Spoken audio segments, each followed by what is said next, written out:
चलिए, good evening to all of you my dear students. मैं Kuldeep Shrivastava success with Kuldeep sir के online platform पे आप सभी का बहुत ढेर सारा स्वागत करता हूं। थोड़ा सा आज कुछ आपसे सूचना साझा करना चाह रहा था। आज थोड़ा सा जो कल वाली टेक्निकल प्रॉब्लम थी आज भी थोड़ी सी बनी हुई है और थोड़ा सा मुझे लगता है समय लगेगा। कल संडे है और कल संडे को प्रॉपर चीजें ठीक हो जाएंगी। मंडे से हम लोग जबरदस्त तरीके से, जैसा कि आपसे वादा किया गया था कि धुआंधार तरीके से सिलेक्शन के पॉइंट ऑफ व्यू से, जैसा कि मैंने आपको बताया, जो भी आपका कंपटीशन है, मैंने गारंटी दिया था कि मैं आपको सिलेक्शन दिलाकर ही छोड़ूंगा और बहुत कम समय में, ठीक है ना। और आपके पास वो कंटेंट जाएगा जो ऑल इंडिया लेवल पर। अभी मैं आपको डेमो भी दिखाऊंगा, क्योंकि आज प्रॉपर, जैसा कि मैंने बताया, टेक्निकल प्रॉब्लम बनी हुई है। कल संडे को इस पर वर्क किया जाएगा और प्रॉपरली कल शाम तक चीजें ठीक हो जाएंगी। तो मंडे से प्रॉपर लाइव वीडियो आप सभी को मिलेगा। लेकिन हाँ, ध्यान दीजिएगा, इस चैनल को ज्यादा से ज्यादा लोगों को शेयर करें, जितना ज्यादा हो सके, क्योंकि आप लोगों का सहयोग बहुत अति आवश्यक है। तभी जो मैं आपसे वादा करता हूं, क्वालिटी में, कंटेंट में आप इंडिया का कोई भी वीडियो देखेंगे, चाहे आप आईएएस की तैयारी कर रहे हो, पीसीएस की तैयारी कर रहे हो, एमडीए की तैयारी कर रहे हो, सीडीएस की तैयारी कर रहे हो, यूपीएसआई की तैयारी कर रहे हो, या अन्य टीजीटी, पीजीटी, ठीक है ना, एसएससी, रेलवे, किसी भी यूपीपी, किसी भी एग्जाम की आप तैयारी कर रहे हैं, इसके ऊपर वीडियो आपको ऑल इंडिया में नहीं मिलेगा माय डियर स्टूडेंट्स। ये मेरी जो है चुनौती है आप लोगों को। ऐसा वीडियो आपको लाइव पे नहीं मिलेगा। अगर वो क्वेश्चन बता दिया गया तो उससे संबंधित क्वेश्चन का आंसर, किसी भी तरह से क्वेश्चन बनाया जाएगा, आप उसको कर ले जाओगे, चाहे आईएएस में हो, चाहे पीसीएस में हो, चाहे किसी भी प्रतियोगी परीक्षा के एग्जाम में पूछा जाए। और सबसे बड़ी बात है, आपको बेहतर तरीके से याद कराना, समझाना, चीजें आपके दिमाग में कैसे डालनी है, इस पर भी अच्छे से वर्क किया जाएगा। तो थोड़ा सा हम क्या करेंगे, आज चूंकि टेक्निकल प्रॉब्लम कंटिन्यू है, हम एक क्वेश्चन का सॉल्यूशन देखेंगे और फिर उसके बाद हम लोग मंडे से कंटिन्यू करेंगे। तो थोड़ा सा चीजों को स्टार्ट करते हैं, फिर हम लोग आगे बात करते हैं। लेकिन हाँ, प्लीज आप इसको ज्यादा से ज्यादा शेयर करें और जो भी मित्र हैं, सगे संबंधी हैं, जो सिलेक्शन के पॉइंट ऑफ व्यू से स्टडी कर रहे हैं, उनको आप शेयर करें और उनसे सब्सक्राइब कराएं, ताकि बहुत कम समय में ऑल इंडिया लेवल पर सक्सेस विद कुलदीप सर का जो चैनल है वो टॉप पे आए। और टॉप पे तभी आएगा जब आपकी सहभागिता होगी, आपका समर्थन होगा। मैं फिर उस बात को दोहरा रहा हूं, कंटेंट और क्वालिटी आप ऑल इंडिया लेवल पर इसके कोई ऐसा वीडियो नहीं मिलेगा जो इसके टक्कर का हो, ये मेरी गारंटी है। ऊपर ले जाना ये आपकी जिम्मेदारी है। इसको ज्यादा से ज्यादा शेयर करें, ज्यादा से ज्यादा सब्सक्राइब करें। चलिए हम लोग पहले क्वेश्चन की ओर बढ़ते हैं और इस पर बात करते हैं। थोड़ा सा क्वेश्चन कह रहा है, थोड़ा सा यहां पे मिसप्रिंट हो गया है, निम्नलिखित में से किस अधिनियम द्वारा भारत से दासों के व्यापार को, माय डियर स्टूडेंट्स, यहां पर है समाप्त, यहां लिख दिया है समान, यहां पर है समाप्त किए जाने का। थोड़ा सा जो है पीपीटी बनाना में थोड़ा सा मिस्टेक कर दिया हुआ है। तो निम्नलिखित में से किस अधिनियम द्वारा भारत से दासों के व्यापार को समाप्त किए जाने का प्रावधान किया गया? तो जल्दी बताइए माय डियर स्टूडेंट, इसका राइट आंसर कौन सा है, जल्दी से बताइए। तो इसका राइट आंसर है 1833 का कानून। 1833 charter is the right answer of this question. इस क्वेश्चन का राइट आंसर है 1833। अब देखिए 1833 कैसे है, 1833 में क्या कहा गया उस पर बात करते हैं। आइए देखिएगा,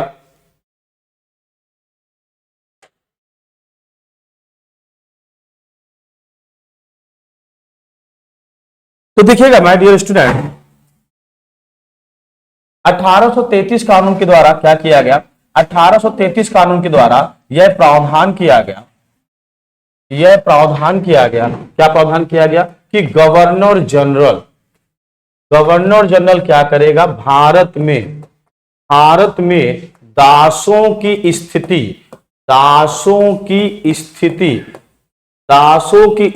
को क्या करेगा, सुधारने का प्रयास करेगा। यानी कि improve the status of slaves under the जो है 1833 चार्टर। 1833 कानून के द्वारा यह प्रावधान किया गया, क्या प्रावधान किया गया कि गवर्नर जनरल जो है भारत में दासों की स्थिति को सुधारने का प्रयास करेगा और दास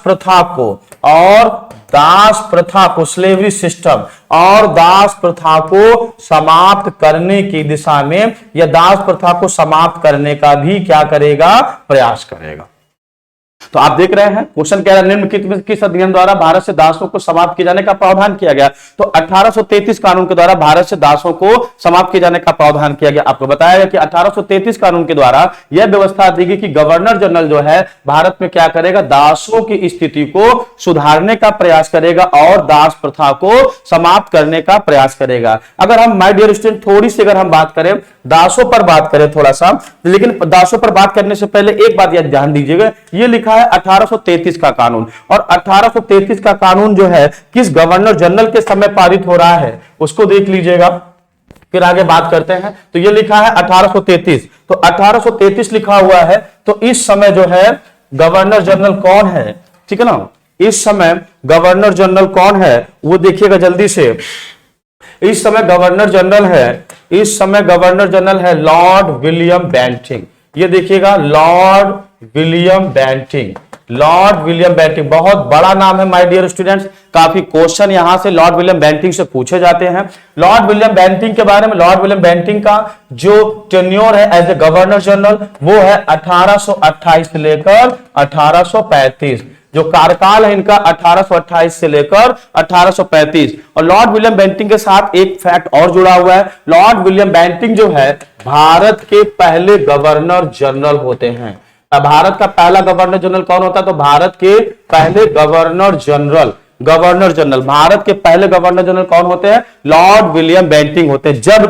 जबकि बंगाल का पहला governor general my dear student कौन होता है, वॉरेन हेस्टिंग होता है। कौन होता है, Warren Hasting. Warren Hasting Bengal का पहला गवर्नर जनरल होता है। कहां का गवर्नर जनरल, बंगाल का पहला गवर्नर जनरल होता है। गवर्नर जनरल के इसके रूप में इसका कार्यकाल याद रखिएगा 1772 से लेकर 1785 तक होता है। कहां से कहां तक, 1772 से 1785 तक। और याद रखिएगा, ठीक है ना, तो ये जो है भारत का पहला governor general Lord William Bentinck 1828 से 1835, जबकि बंगाल का पहला गवर्नर जनरल जो है वॉरेन हेस्टिंग होता है 1772 से 1735। ये थोड़ा सा इरेज करने वाला जो है बहुत समय लगता है।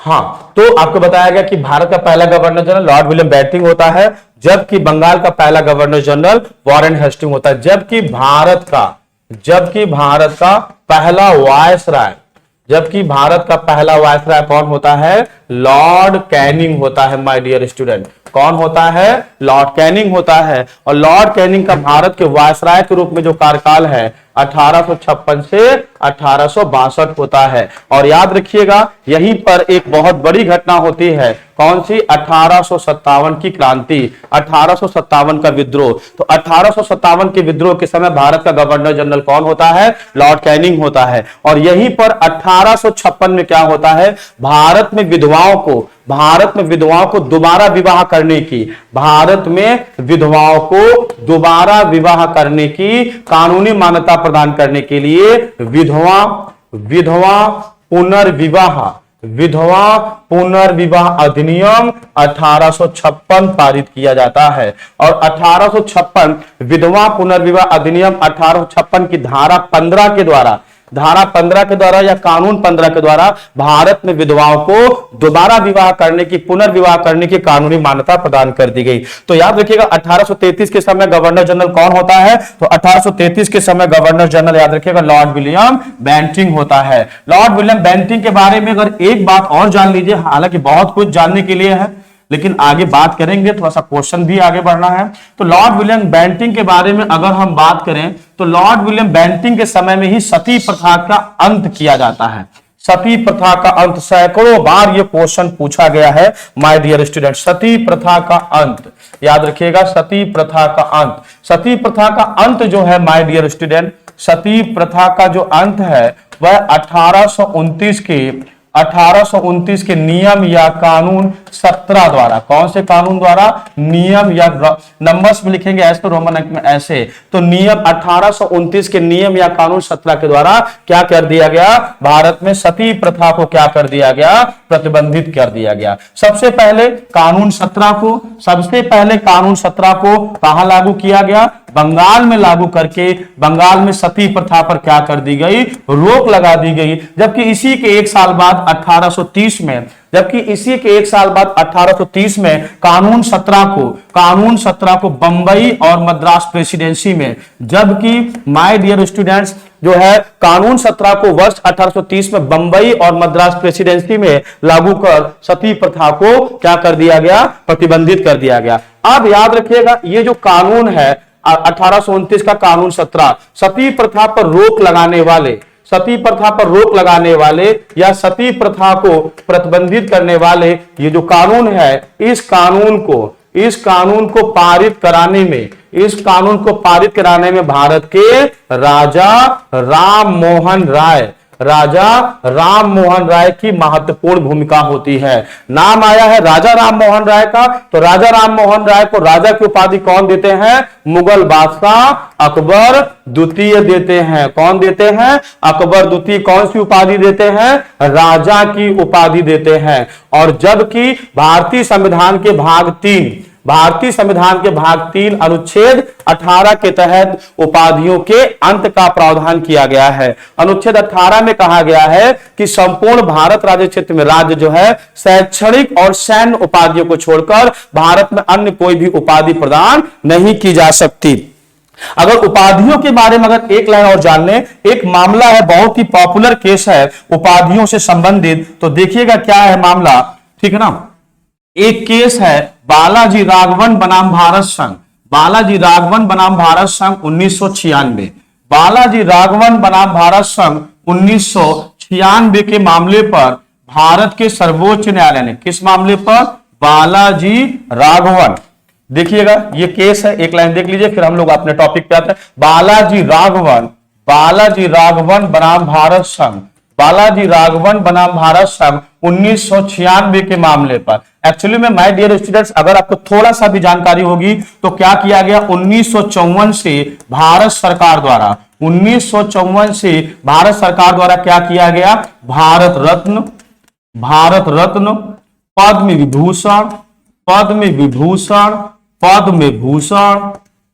भूषण और पद्मश्री। थोड़ा सा जैसा कि मैंने बताया टेक्निकल प्रॉब्लम है तो समय का थोड़ा सा अभाव है, हम लोग प्रॉपरली मंडे से बहुत जबरदस्त तरीके से बात करेंगे, इसलिए थोड़ा सा जल्दी में लिखा जा रहा है, ठीक है ना माय डियर स्टूडेंट्स। देखिएगा तो बालाजी राघवन बनाम भारत संघ 1996 क्या कहा गया, उसको समझने से पहले ये देखिएगा 1954 में भारत सरकार द्वारा क्या किया गया? भारत रत्न, पद्म भूषण, पद्मश्री की क्या की गई? शुरुआत की गई। अब आपको पता होना चाहिए अनुच्छेद 18 कहता है कि उपाधियां नहीं दी जाएंगी, केवल शैक्षणिक और सैन्य उपाधियां दी जाएंगी। भारत सरकार तो बांटना शुरू कर रही है। मामला गया सर्वोच्च न्यायालय के पास और मामले का नाम है, केस का नाम है बालाजी राघवन बनाम भारत संघ 1996 के मामले पर सुप्रीम कोर्ट ऑफ इंडिया ने कहा, देखिए क्या कहा उस पर बात करते हैं।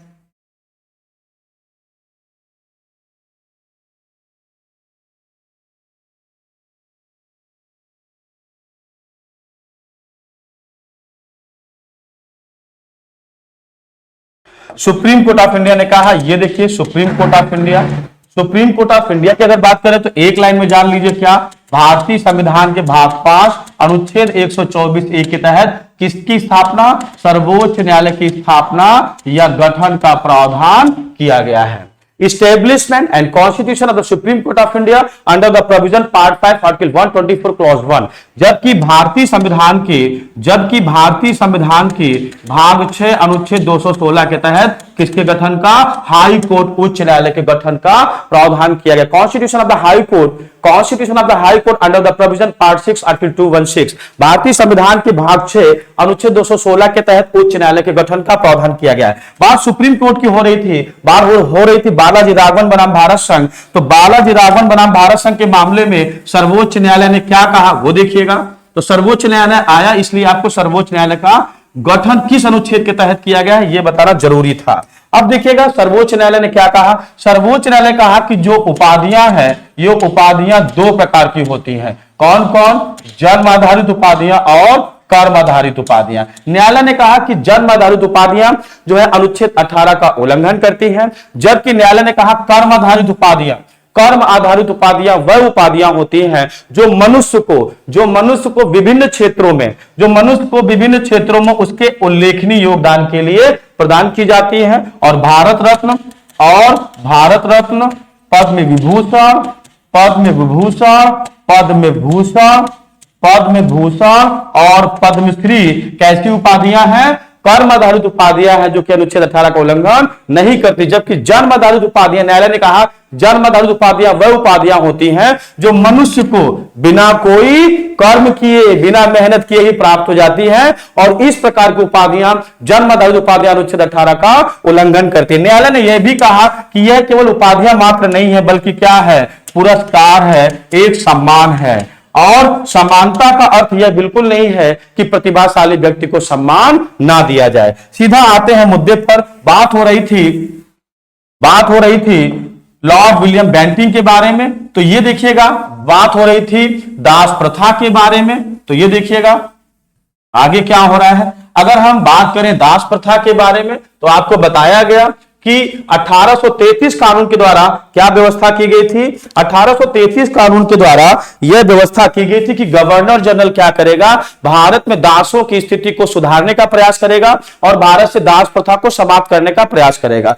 थोड़ा सा दासों के बारे में जान लेते हैं। अगर थोड़ा सा हम पहले चलें, अगर हम चले मध्यकालीन भारत में, तो मध्यकालीन भारत में फिरोज तुगलक ने, किसने my dear student? Firoz Tughlaq ने दासों के व्यापार पर, ट्रेड ऑफ स्लैव्स, दासों के व्यापार पर क्या किया था? रोक लगाई थी, यानी कि बैन किया हुआ था। जबकि अकबर ने दास प्रथा को, स्लेवरी सिस्टम को, जबकि अकबर ने दास प्रथा को क्या किया हुआ था? प्रतिबंधित किया हुआ था, प्रोहिबिटेड किया हुआ था। तो याद रखिएगा, दासों के बारे में अगर थोड़ा सा बात करें तो मध्यकालीन भारत में फिरोज तुगलक ने दासों के व्यापार पर रोक लगाई थी और अकबर ने दास प्रथा को प्रतिबंधित किया था। थोड़ा सा अगर हम आगे चलें, आधुनिक भारत में प्रवेश करें, तो ये देखिएगा आधुनिक भारत में एक नाम आता है और बहुत बड़ा नाम है लॉर्ड कॉर्नवालिस। नाम जानते होंगे, सुना होगा, नहीं सुना है तो सुन लीजिएगा। लॉर्ड कॉर्नवालिस, ये भाई साहब कौन है? तो लॉर्ड कॉर्नवालिस भाई साहब, याद रखिएगा, ये बंगाल के गवर्नर जनरल होते हैं और गवर्नर जनरल के रूप में इनका कार्यकाल 1786 से 1793 होता है। तो लॉर्ड कॉर्नवालिस साहब क्या करते हैं? 1789 में, 1789 में क्या करते हैं? दासों के व्यापार पर क्या कर देते हैं? रोक लगा देते हैं। दासों के व्यापार पर क्या कर देते हैं? रोक लगा देते हैं। जबकि दास प्रथा को पूरी तरह से, देखिए समाप्त कौन कर रहा है? तो जबकि दास प्रथा को पूरी तरह से समाप्त कर रहे हैं, एक बहुत बड़ा नाम है, एग्जाम में धुआंधार, यहां से भी क्वेश्चन काफी व्यापक स्तर पर काफी बड़ी संख्या में पूछे गए हैं। ISPCS देखिएगा, भारत से एक गवर्नर जनरल है भारत के, नाम है लॉर्ड एलन बरो, और इनका भारत के गवर्नर जनरल के रूप में जो कार्यकाल है 1842 से 1844 है। तो लॉर्ड एलन बरो साहब जो है 1843 के कानून या नियम 5 द्वारा भारत से दास प्रथा को क्या कर दिया गया? दास प्रथा को, स्लेवरी सिस्टम को क्या कर दिया गया? समाप्त कर दिया गया। तो माय डियर स्टूडेंट्स ध्यान दीजिएगा, किस गवर्नर जनरल दास प्रथा को समाप्त किया? लॉर्ड एलन बरो ने समाप्त किया। लॉर्ड एलन बरो कौन थे? भारत के गवर्नर जनरल थे। कौन थे? भारत के गवर्नर जनरल। भारत के गवर्नर जनरल के रूप में उनकी पद की अवधि कितनी थी? Tenure as a governor general of India कितना था? 1842 से 1844। इन्हीं के समय में 1843 के कानून 5 द्वारा ठीक है ना, भारत से दास प्रथा को क्या कर दिया गया? समाप्त कर दिया गया। ये तो आपको बताया गया दास के बारे में, जो है मध्यकालीन भारत में और आधुनिक भारत में कैसे इसको समाप्त किया गया। थोड़ा सा अगर हम संविधान में बात करें, संविधान में दास प्रथा को क्या किया गया है, संविधान क्या कहता है दास प्रथा को लेकर, ठीक है ना, दासों के व्यापार को लेकर। तो आइए एक नजर संविधान के पर देख लेते हैं, संविधान में दासों की स्थिति क्या रखा गया है। संविधान में जब आप पढ़ेंगे फंडामेंटल राइट, मौलिक अधिकार, जिसका प्रावधान भारतीय संविधान के भाग 3 अनुच्छेद 12 से 35 तक में किया गया है। वर्तमान में जो हमें मौलिक अधिकार प्राप्त है अनुच्छेद 14 से 32 तक में कुल 6 मौलिक अधिकार प्राप्त है। इसी में माय डियर स्टूडेंट जो हम लोग जाएंगे तो एक आता है शोषण के विरुद्ध अधिकार, शोषण के विरुद्ध अधिकार, और शोषण के विरुद्ध अधिकार का उल्लेख भारतीय संविधान के अनुच्छेद 23 और 24 में किया गया है। Right to against exploitation under the provision part 3 article 23 and 24। भारतीय संविधान के भाग 3 अनुच्छेद 23 और 24 के तहत शोषण के विरुद्ध अधिकार का उल्लेख किया गया है। ये देखिए अनुच्छेद 23 पर आते हैं और इसको समझते हैं, फिर हम लोग आगे बात करते हैं। देखिए अनुच्छेद 23 माय डियर स्टूडेंट्स क्या कहता है, उसको समझिएगा।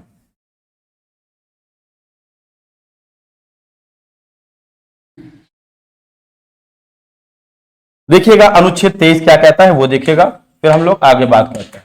अनुच्छेद 23 जो है माय डियर स्टूडेंट्स देखिए क्या कहता है। अनुच्छेद 23 जो है मानव के दुर्व्यापार, मानव के दुर्व्यापार और बलात्श्रम, बलात्श्रम मतलब फोर्स्ड लेबर, बलात्श्रम को क्या किया गया है, प्रतिबंधित किया गया है, यानी कि रोक लगाई गई है, रोक लगाई गई है, ठीक है ना। याद रखिएगा prohibition, prohibition of trafficking and human beings and forced labour under the provision part 3 article 23। भारतीय संविधान के भाग 3, भारतीय संविधान के भाग 3 अनुच्छेद 23 के तहत मानव के दुर्व्यापार और बलात्श्रम को प्रतिबंधित किया गया है। इस पे अनुच्छेद 23 अंदर चलते हैं, देखिए क्या कहता है। अनुच्छेद 23 कहता है कि इसका उल्लंघन करना, इसका बलात्श्रम फोर्स लेबर मतलब माय डियर स्टूडेंट्स होता है व्यक्ति की इच्छा के विरुद्ध कार्य लेना, व्यक्ति की इच्छा के विरुद्ध कार्य लेना क्या कहलाता है, बलात्श्रम कहलाता है, फोर्स लेबर कहलाता है।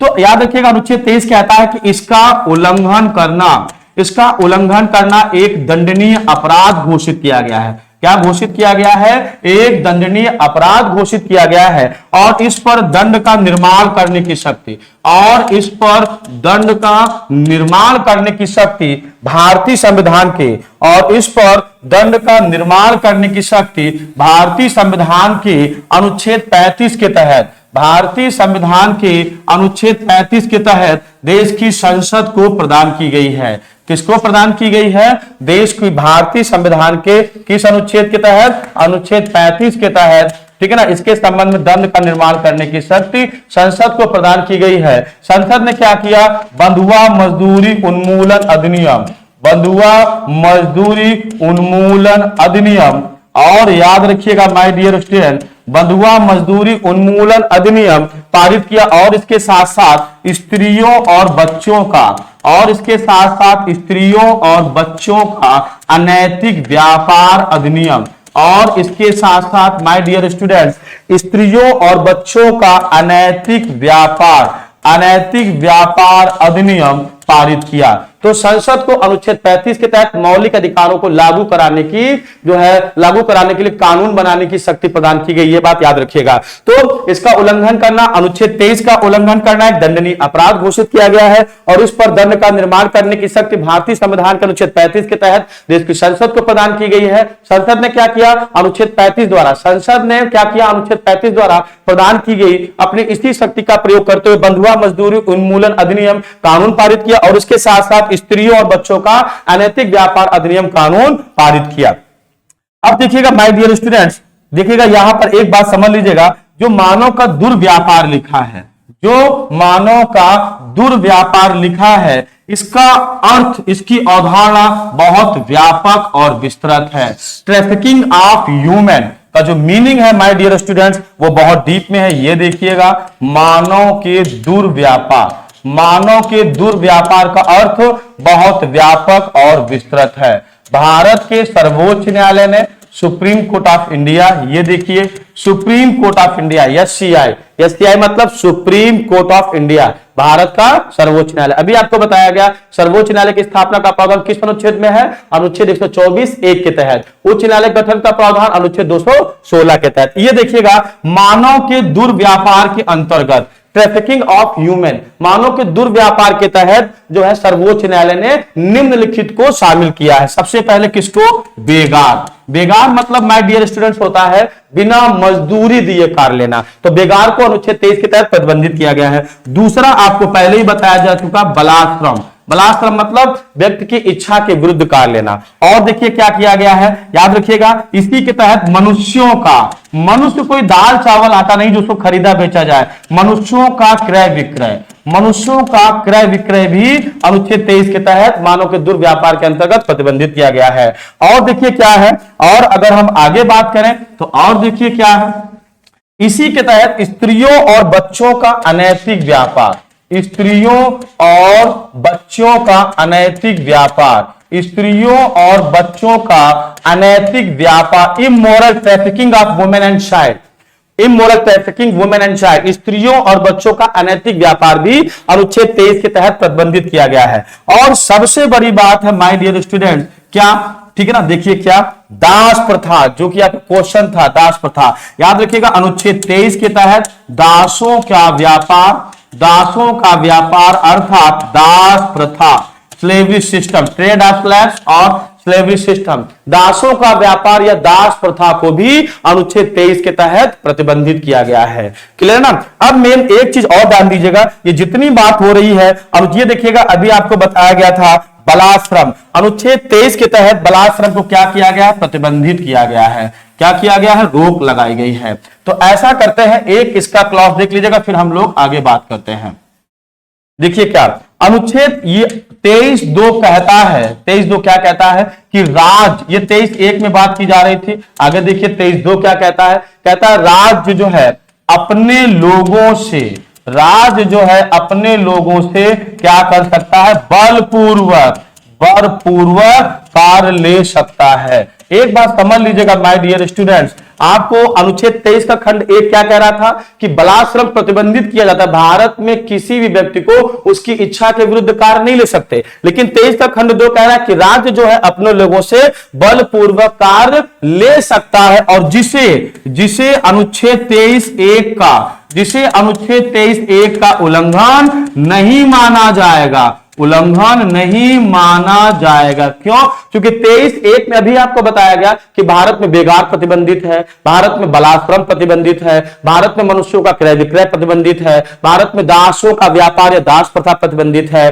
तो अनुच्छेद 23(1) के तहत बलाश्रम प्रतिबंधित है, लेकिन 23(2) कह रहा है कि राज्य अपने लोगों से बलपूर्वक, यानी कि व्यक्ति की इच्छा के विरुद्ध कार्य ले सकता है, और जिसे अनुच्छेद 23(1) का उल्लंघन नहीं माना जाएगा। आगे कह रहा है कि राज्य अपने लोगों से बलपूर्वक कार्य ले तो सकता है, राज्य अपने लोगों से बलपूर्वक कार्य ले सकता है, लेकिन राज्य ऐसा करते समय, लेकिन राज्य अपने लोगों से बलपूर्वक कार्य ले सकता है, लेकिन राज्य ऐसा करते समय धर्म, वंश, जाति, भाषा, याद रखिएगा, राज्य ऐसा करते समय धर्म के आधार पर, वंश के आधार पर, जाति के आधार पर, भाषा के आधार पर, अथवा इनमें से किसी एक के आधार पर भी कोई भेदभाव नहीं करेगा, जैसे सेना में अनिवार्य भर्ती।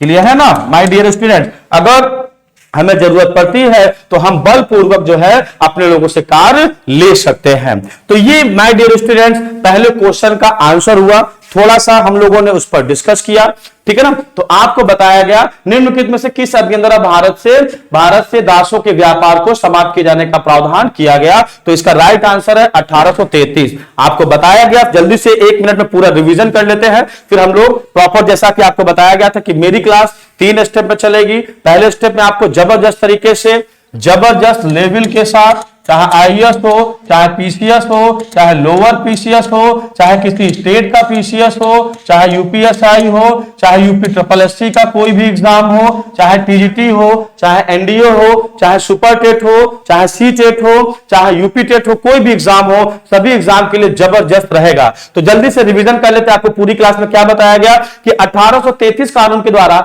यह प्रावधान किया गया। क्या प्रावधान किया गया? क्या प्रावधान किया गया? तो ऐसा करते हैं माय डियर स्टूडेंट, तो आज के लिए हम लोग इतना ही रखते हैं। जैसा कि आपको बताया जा चुका था कि टेक्निकल प्रॉब्लम थोड़ा सा है, तो इस पर हम लोग सुधार कर लेंगे और मंडे से प्रॉपर आपको क्लास मिलेगी। तो आज के लिए बहुत सारा धन्यवाद। Thank you so much my dear students. मिलते हैं हम लोग मंडे से। Thank you so much to all of you.